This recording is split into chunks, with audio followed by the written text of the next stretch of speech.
Hello everyone, this is Rambabu. Welcome to Success Journey TV channel. Mega డిఎస్సిలో prepare అయ్యేటటువంటి SGT school assistant సంబంధించినటువంటి aspirants అందరూ కూడా మరి రెగ్యులర్గా మనం చదివి ప్రిపేర్ అయ్యేటటువంటి జీకే సంబంధించినటువంటి టాపిక్స్లో ఈరోజు కొన్ని టాపిక్స్ మళ్ళీ ఈరోజు మనం డిస్కస్ చేద్దామండి. సో ఈ టాపిక్స్లో భాగంగానే మనకి ఈరోజు ప్రపంచ మతాలకు సంబంధించినటువంటి అంశాలు తీసుకున్నట్లయితే మరి వీటిలో బౌద్ధ మతాన్ని స్థాపించింది గౌతమ బుద్ధుడు. బౌద్ధ మతాన్ని స్థాపించింది గౌతమ బుద్ధుడు అండి. మరి దీనికి సంబంధించినటువంటి పవిత్ర గ్రంథాలని త్రిపేటకాలు అంటారు. బౌద్ధ మత పవిత్ర గ్రంథాలని త్రిపేటకాలు అంటారు. వీళ్ళకి సంబంధించినటువంటి ప్రార్థనాలయాల్ని చైత్యం, విహారం, ఆరామం అని పిలుస్తారు. వీళ్ళ యొక్క పవిత్ర స్థలాలు లుంబిని, నేపాల్లో ఉంది ఇది. నెక్స్ట్ బుద్ధుని జన్మం, ఇది గౌతమ బుద్ధుడు జన్మించినటువంటి ప్రదేశం నేపాల్, లుంబిని అనేటటువంటి ప్రాంతం. నెక్స్ట్ బీహార్లోని గయా, బుద్ధుడికి జ్ఞానోదయం జరిగినటువంటి ప్రాంతం ఏది అంటే గయా. నెక్స్ట్ బుద్ధుడి నిర్యాణం, గౌతమ బుద్ధుడు మరణించినటువంటిది కుసి, ఉత్తరప్రదేశ్లో కుసిలో ఇతను మరణించడం జరిగిందండి. నెక్స్ట్ హిందూ మతం తీసుకున్నట్లయితే హిందూ మతాన్ని ప్రత్యేకంగా ప్రారంభించిన వాళ్ళు ఎవరు మనకి లేరు స్పెసిఫిక్గా. మరి వీళ్ళకి సంబంధించినటువంటి పవిత్ర గ్రంథాలు తీసుకున్నట్టయితే వేదాలు, ఉపనిషత్తులు, మహాభారతం, భగవద్గీత, రామాయణం, ఇవన్నీ కూడా పవిత్ర గ్రంథాలుగా చెప్తారు. నెక్స్ట్ ప్రార్థనాలయాలు తీసుకున్నట్లయితే దేవాలయం అని చెప్తారు. మరి పవిత్ర స్థలాలు ప్రముఖ హిందూ పుణ్యక్షేత్రాలన్నీ కూడా దీనికి సంబంధించినవే. నెక్స్ట్ క్రైస్తవ మతాన్ని స్థాపించింది యేసుక్రీస్తు. మరి వీళ్ళ యొక్క పవిత్ర గ్రంథము బైబిలు. వీళ్ళు ప్రార్థనాలయాలు ఏంటంటే చర్చీలు. నెక్స్ట్ పవిత్ర స్థలం ఏది అంటే జెరూసలేం. నెక్స్ట్ ఇస్లాం మతాన్ని స్థాపించింది మహమ్మద్ ప్రవక్త, క్రీస్తు శకం 622లో స్థాపించాడు. పవిత్ర గ్రంథాలు ఖురాను, హదీస్. వీరు ప్రార్థనాలయాలు మసీదులు. నెక్స్ట్ పవిత్ర స్థలాలు మక్కా మరియు మదీనా, ఇవి రెండు కూడా వీళ్ళ పవిత్రమైనటువంటి స్థలాలు. నెక్స్ట్ కన్ఫ్యూజియస్ మతం, ఇది ఇంపార్టెంట్ అండి. మరి దీన్ని స్థాపించారు క్రీస్తు పూర్వం 6వ శతాబ్దంలో స్థాపించారు. మరి పవిత్ర గ్రంథాలని అనలెక్ట్ అంటారు, ఇవి ఇంపార్టెంట్ అండి. ఇవన్నీ మిగిలిన మనకి తెలిసినయే. ఈ తెలియనటువంటి అంశాల గురించి కొంచెం గుర్తుపెట్టుకుంటే మనకి వీటి నుంచి రావడానికి అవకాశం ఉంటుంది. కన్ఫ్యూజియస్ మతాన్ని స్థాపించింది అనలెక్ట్స్. అంటే దీంట్లో మనకి ఎట్లా అంటే లెక్కలు అని గుర్తుపెట్టుకోండి. అనలెక్ట్ అంటే ఏంటి, ఇందులో లెక్కలు ఉన్నట్లు గుర్తుపెట్టుకోండి. ఎక్కువగా లెక్కలు కన్ఫ్యూజ్ అవుతూ ఉంటాయి కాబట్టి అనలెక్ట్ అంటే ఏంటి, లెక్కల్లో ఎక్కువ కన్ఫ్యూజ్ అనేది ఉంటుంది. ఓకే. నెక్స్ట్ ప్రార్థనాలయాలు ఏమీ లేవు. పవిత్ర స్థలాలు తీసుకున్నట్లయితే చైనాలో ఉన్నటువంటి బీజింగ్. నెక్స్ట్ జుడాయిజంని స్థాపించింది మోజేస్. నెక్స్ట్ దీనికి సంబంధించినటువంటి పవిత్ర గ్రంథాలు తరహ్ అంటారు. నెక్స్ట్ ప్రార్థనాలయాలు సినగాంగ్, ఇది ఇంపార్టెంట్ అండి. జుడాయిజం మతానికి సంబంధించినటువంటి ప్రార్థనాలయము సినగాంగ్. నెక్స్ట్ పవిత్ర స్థలము జెరూసలేం.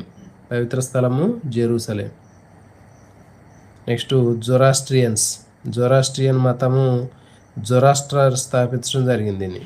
నెక్స్ట్ వచ్చేసి వీళ్ళ పవిత్ర గ్రంథాలు జాన్ ద వేస్ట్ అనేది, ఇది కూడా ఇంపార్టెంట్ అండి. నెక్స్ట్ వీళ్ళ ప్రార్థనాలయాలు అగ్ని దేవాలయం. నెక్స్ట్ తావోయిజం అనేటటువంటి మతాన్ని లావోత్సే అనేటటువంటి ఇతను ప్రారంభించడం జరిగింది.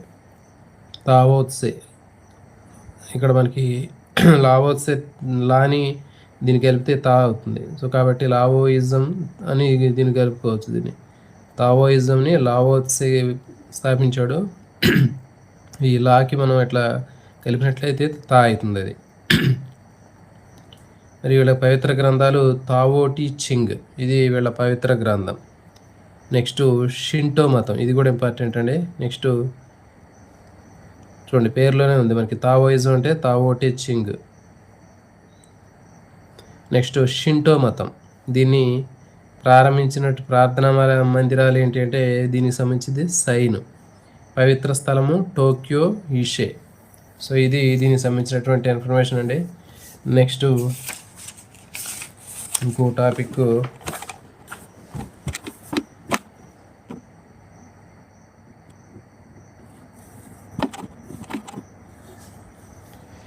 దేశాలు వాస్తవ్యులు. డెన్మార్క్ తీసుకున్నట్లయితే డెన్మార్క్ వాస్తవ్యులను డెన్ లేకపోతే డేల్ అని పిలుస్తారండి. నెక్స్ట్ నెదర్లాండ్ డచ్ అని పిలుస్తారు. నెక్స్ట్ మొరాకో మూర్ అని పిలుస్తారు. మొరాకోలో ఉన్నటువంటి వాస్తవ్యుల్ని మూర్ అంటారు. నెక్స్ట్ స్పెయిన్ దేశస్తుల్ని స్పానియార్డ్ అంటారు. నెక్స్ట్ అమెరికా వాళ్ళని అంకుల్స్ ఏమంటారు, నెక్స్ట్ అమెరికన్స్ అంటారు. ఆస్ట్రేలియన్స్ని ఆషిష్ అంటారు, కంగారులు అంటారు, ఇది తెలిసిందే. న్యూజిలాండ్ వీళ్ళని కివీస్ అంటారు, ఇది కూడా తెలిసిందే, క్రికెట్లో ఎక్కువ దీన్ని వాడుతుంటారు. నెక్స్ట్ న్యూజిలాండ్ ఎగరలేనటువంటి పక్షి కివీస్ అండి ఇది. నెక్స్ట్ క్రొయేషియా క్రోట్స్ అంటారు వీళ్ళని. సైప్రిట్. మలేషియా మాలై. స్వీడీ.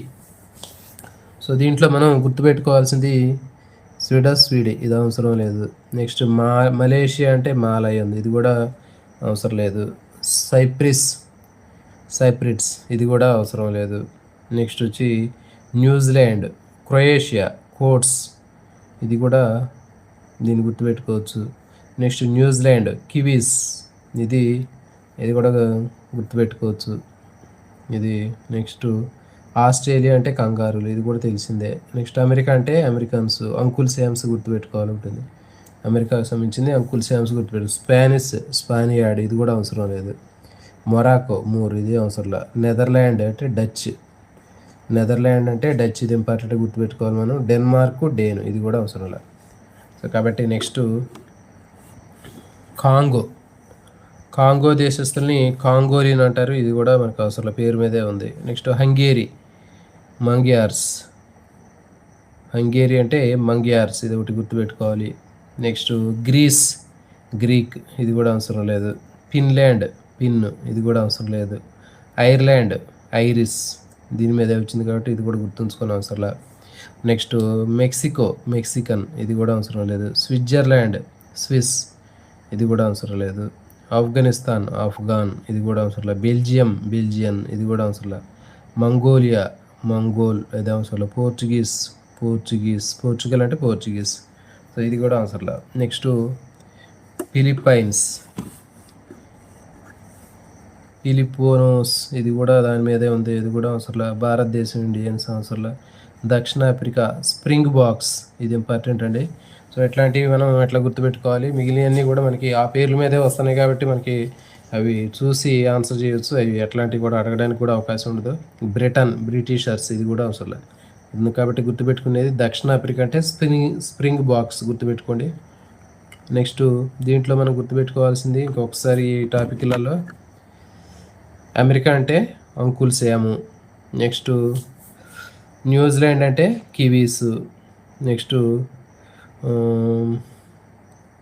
ఆస్ట్రేలియా అంటే కంగారులు. నెక్స్ట్ దీంట్లో హంగేరీ మంగ్యార్స్. సో ఇవేనండి దీంట్లో మనం గుర్తుపెట్టుకోవాల్సినటువంటివి. సో నెక్స్ట్ ఇది దక్షిణాఫ్రికా అంటే స్ప్రింగ్ బాక్స్. సో ఇవి దీనికి సంబంధించినటువంటి మనం 2 టాపిక్లు ఇక్కడ మనం నేర్చుకోవడం జరిగింది. నెక్స్ట్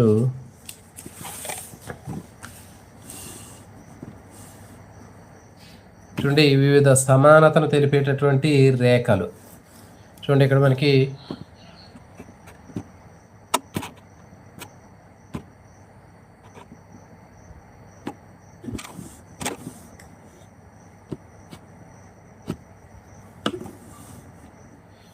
ఐసోథెర్మ్ అంటే ఉష్ణోగ్రతను కొలిచేది. ఇక్కడ ధెర్మ్ అనే పదం ఉంది కాబట్టి ఉష్ణోగ్రతకు సంబంధించింది ఇది. నెక్స్ట్ ఐసోథేర్స్ సగటు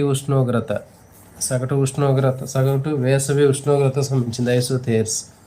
ఐసోబార్స్ వాతావరణంలో పీడనంలో మార్పు. బారోమీటర్ పీడనాన్ని తెలుసుకోవడానికి ఉపయోగించేది బారోమీటర్ కాబట్టి ఇది ఐసోబార్ అంటే పీడనానికి సంబంధించింది.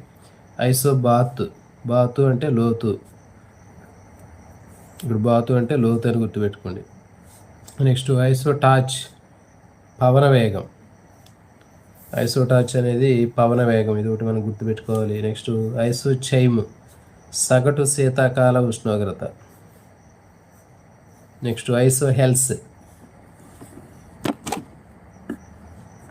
ఐసో హెల్స్ అంటే సూర్యరశ్మి కాలం, ఇది గుర్తుపెట్టుకోవాలి. ఐసోబాత్ ధెర్మ్ ఇచ్చినటువంటి లోతు వద్ద ఉష్ణోగ్రత. ఐసో జియోధెర్మ్ భూమి పొరల్లో ఉండేటటువంటి ఉష్ణోగ్రత. జియోథెర్మ్ అనేది ఈజీ గుర్తుపెట్టుకోవచ్చు, భూమి పొరల్లో ఉంటుంది అది ఉష్ణోగ్రత. ఐసో హైట్స్ వర్షపాతం, ఇది గుర్తుపెట్టుకోవచ్చు, ఇంపార్టెంట్ ఇది. ఐసో హైట్స్ అనేది ఇంపార్టెంట్ ఇది. నెక్స్ట్ ఐసో హైప్స్ సముద్ర మట్టం నుంచి ఎత్తు, ఇది కూడా ఇంపార్టెంట్. హైప్ అని గుర్తుపెట్టుకోండి, సముద్ర మట్టం నుంచి ఎత్తు. ఐసో నెఫ్ మేఘాలకు సంబంధించింది, ఇది ఇంపార్టెంట్ ఇది. ఐసో హైప్ అనేది మేఘాలకు సంబంధించింది. ఐసో నిఫ్ మంచు కురిసేటటువంటి ప్రాంతాలు. నెక్స్ట్ ఐసో హ్యాలైన్స్ లవణాలకు సంబంధించినటువంటిది, లవణాల శాతం. హ్యాలైన్ అంటే ఏంటి? హ్యాలైన్ అనే పదము మనకి లవణాలకు సంబంధించింది. నెక్స్ట్ ఐసో సెసిమల్స్ భూకంప తీవ్రత. సెస్మోగ్రాఫ్ అంటారు కదా, సెస్మోగ్రాఫ్ అంటే భూకంప తీవ్రతను కొలిసేది. సో ఆ పేరు మీద మనకి సెసిమల్ అనే పదం ఉంటుంది, ఇది గుర్తుపెట్టుకోవచ్చు.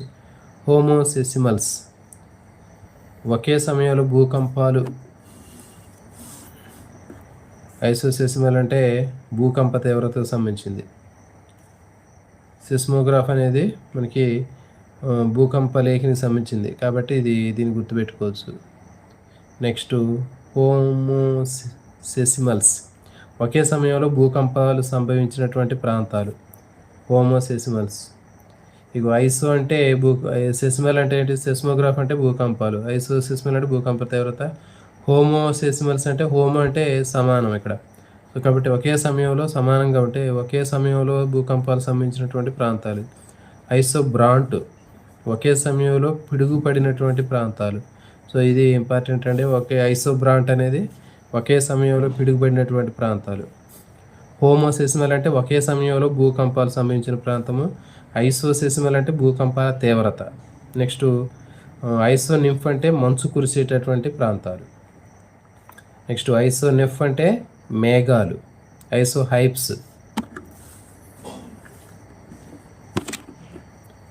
హైప్స్ అంటే సముద్ర మట్టం నుంచి ఎత్తు. ఐసో హైట్స్ అంటే వర్షపాతం. నెక్స్ట్ ఐసో జియోధర్మ్ అంటే భూమి పొరల్లో ఉండేటటువంటి ఉష్ణోగ్రత. ఐసో బాథిధర్మ్ అంటే ఇచ్చిన లోతు వద్ద ఉష్ణోగ్రత. నెక్స్ట్ ఐసో హెల్స్ అంటే సూర్యరశ్మి కాలం. ఐసో చైమ్ అంటే సగటు శీతాకాల ఉష్ణోగ్రత. ఐసో టాచ్ పవన వేగం. ఐసో బాత్ సముద్రపు లోతు, ఇది ఇంపార్టెంట్. నెక్స్ట్ ఐసో బార్ వాతావరణ పీడనంలో మార్పు. ఐసో థేర్ సగటు వేసవి ఉష్ణోగ్రత. ఐసోథెర్మ్ ఉష్ణోగ్రత. సో ఇవి వీటికి సంబంధించినటువంటి అంటే ఇందులో కొన్ని ముఖ్యమైనటువంటి గుర్తుపెట్టుకుంటే మనకి ఈజీగా ఆన్సర్ చేయవచ్చు. నెక్స్ట్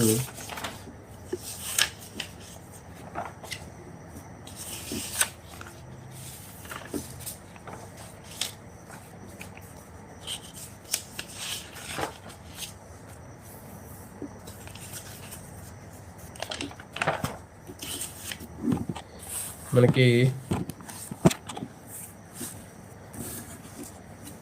ఏప్రిల్ నెలలో మనకి దినోత్సవాలు మనం తీసుకున్నట్లయితే ఏప్రిల్లో చూడండి సముద్ర తీర దినోత్సవం ఏప్రిల్ 5, ఇది పెద్ద ఇంపార్టెంట్ కాదు. ప్రపంచ ఆరోగ్య దినోత్సవం ఏప్రిల్ 7, ఇది ఇంపార్టెంట్ అండి. ఏప్రిల్ 7 ప్రపంచ ఆరోగ్య దినోత్సవం. నెక్స్ట్ హోమియోపతి దినోత్సవం ఏప్రిల్ 10. ఆరోగ్యంగా ఉండాలని చెప్పి 3 రోజులకి అతను ఆరోగ్య దినోత్సవం రోజు ఆరోగ్య దినోత్సవం జరుపుకున్న తర్వాత 3 రోజులు హోమియోపతి మందుల కోసం హాస్పిటల్కి వెళ్ళాడు ఆయన, హెల్తీగా ఉండాలని. ఈ విధంగా గుర్తుపెట్టుకుంటే 7, 10. నెక్స్ట్ 14 బిఆర్ అంబేద్కర్ దినోత్సవం మనకు తెలిసిందే ఇది. నెక్స్ట్ 14 అంటే 18 వారసత్వ దినోత్సవం. 14 తర్వాత 18 వారసత్వ దినోత్సవం. Next civil service day, secretary day, ఇది ఇంపార్టెంట్. ఎర్త్ డే 22 ఇంపార్టెంట్ అండి. ప్రపంచ భూ దినోత్సవం, ధరిత్రి దినోత్సవం ఇంపార్టెంట్, ఇది ఎర్త్ డే 22. నెక్స్ట్ జాతీయ పంచాయతీరాజ్ దినోత్సవం, ఇది ఇంపార్టెంట్ కాదు. నెక్స్ట్ ప్రపంచ మలేరియా దినోత్సవం, ఇది ఇంపార్టెంట్ అంటే ఏప్రిల్ 25. ప్రపంచ మలేరియా దినోత్సవం ఏప్రిల్ 25, ఇది important. Next Ayushman Bharat Diwas April 30, ఇది ఇంపార్టెంట్. కాబట్టి మెయిన్ ముఖ్యమైనటువంటి మనం గుర్తుపెట్టుకుంటే సరిపోతుందండి. జాతీయ సముద్ర దినోత్సవం ఏప్రిల్ 5. ఆరోగ్య దినోత్సవం ఏప్రిల్ 7. ఇది కూడా పెద్ద ప్రపంచ ఆరోగ్య దినోత్సవం ఏప్రిల్ 7. హోమియోపతి దినోత్సవం ఏప్రిల్ 10. Next B R Ambedkar 14. తర్వాత 14 తర్వాత ప్రపంచ వారసత్వ దినోత్సవం ఏప్రిల్ 18. నెక్స్ట్ ఎర్త్ డే 22 తర్వాత మలేరియా దినోత్సవం 25. Next Ayushman Bharat Diwas April 30. So ఇవి ఈ విధంగా మనకి రోజుకి ఒక 4-5 టాపిక్లు చదువుకున్నట్లయితే మనకి మ్యాక్సిమం అన్నీ కవర్ అవుతాయండి. మరి లైవ్లో ఉన్న వాళ్ళందరూ కూడా లైవ్ని లైక్ చేయండి, అదేవిధంగా ఛానల్ని సబ్స్క్రైబ్ చేయండి. మరి ఇట్లా రెగ్యులర్గా మనం మరికొన్ని మీకు వెసులుబాటుని బట్టి మరికొన్ని కూడా మీరు చదువుకున్నట్లయితే మీకు మొత్తం మ్యాక్సిమం కవర్ చేయడానికి అవకాశం ఉంటుందండి. అందరికి కూడా లైవ్లో ఉన్నటువంటి ఆస్పిరెంట్స్ అందరికి కూడా గుడ్ ఈవినింగ్ అండి. నెక్స్ట్ వీటి తర్వాత మనకి ప్రాక్టీస్ బిట్లు కూడా తర్వాత ఇవ్వడానికి ప్రయత్నం చేస్తాము. అందరికి కూడా good night, all the best అండి.